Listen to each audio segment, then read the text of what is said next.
મંત્રી બેસેલા તમામ વ્યક્તિ માન્ય મિત્રો, હું તો આ દિન સુધી જે સિંહ જોયા છે જે ઝૂ મેં જોયા છે અને સિવાય સિંહ જોયા જ નથી. આપ નસીબદાર તો અત્યારે એવી જગ્યા ઉપર રહો છો કે જ્યાં સિંહ જોઈ શકો છો. હવે આપ ગણીએ તો નિયર અબાઉટ 900 જેવા સિંહ આપણે ભારત દેશની અંદર છે અને આપણા જેટલા પણ લોકો જે સિંહ છે બધા આપણા એરિયામાં છે. તો બધું જે છે હન્ટિંગમાં બીજી જગ્યાએ એમનું મારી નાખ્યા હોય ગમે તે પણ રીતે એમને વસ્તી બહુ ઓછી થઈ ગઈ છે. વચ્ચે તો એ આંકડા જે છે નિયર અબાઉટ 400 ને આજુબાજુ થઈ ગયેલા હતા અને આપણે વન વિભાગ બીજા સરકારનો રૂપિયા અત્યારે એમનો આંકડા નિયર અબાઉટ 200 સુધી પણ પહોંચેલો છે. હવે એક વસ્તુ છે કે એવી રીતે અમે બંધારણની અંદર અમારે એક અધિકાર આપવામાં આવેલો છે જીવનનો, એવી રીતે સમાજના ઉપર પણ બંધારણની જવાબદારી સરકાર ઉપર અને સમાજ ઉપર પણ આપેલી છે કે આપણે પણ વાઇલ્ડ લાઈફને સાચવાનું. એટલા આ નથી કે માત્ર અમારી જવાબદારી નહીં હોય, જવાબદારી અમારી પણ છે. અમારે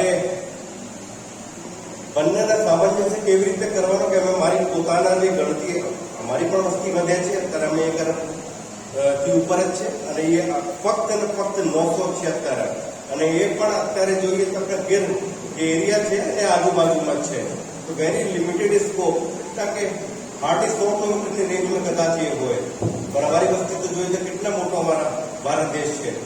તો જવાબદારી અમારી પણ વધે છે. હું નિષ્ણાંત તો નથી પણ આને તો સામે જે રીતે બતાવેલો કે બે ત્રણ વસ્તુ કે એમને કેવી રીતે સામંજસ્ય કરીને એમને સાથે રહી શકીએ છીએ અમે.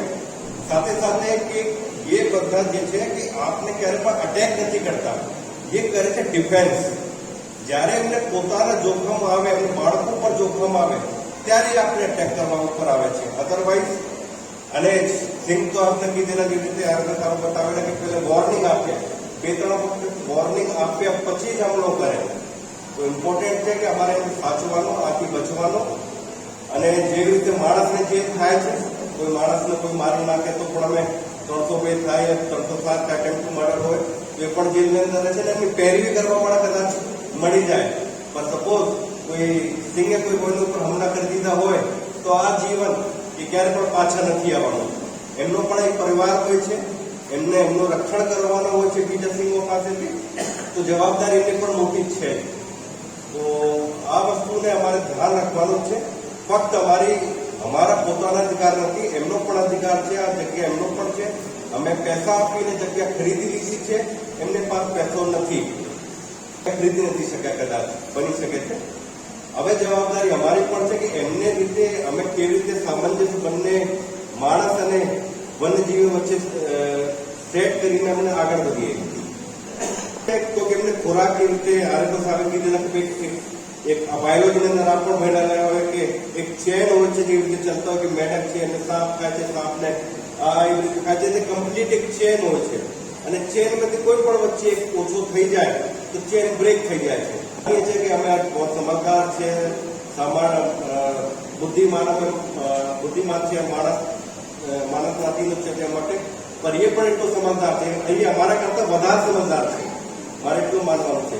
એમની જોડે કદાચ આપ જો એક ચિડિયાને આપણે ઘોંસલા જોયા છે કેવી રીતે ખૂબસૂરતી આપણે ઘોંસલા બનાવે છે અને ઘોંસલા પણ એટલી ખૂબસૂરતી બનાવે છે કે બીજા જાનવરની અંદર ના આવી શકે, એટલી ખૂબસૂરતી બનાવે છે. પણ એમને તો સમજ છે. આપ નથી જોયા કે સાપ કોઈને જાય નસ્તા કરતા હોય, એટલે કે વીક થાય પોતાને કે હવે મને નુકસાન થવાની શક્યતા છે ત્યારે અટેક કરે છે. અમે સમજદાર છે બધા. મેં આમાં ક્યારે અટેક થવાની શક્યતા છે, ક્યારે થઈ શકે છે.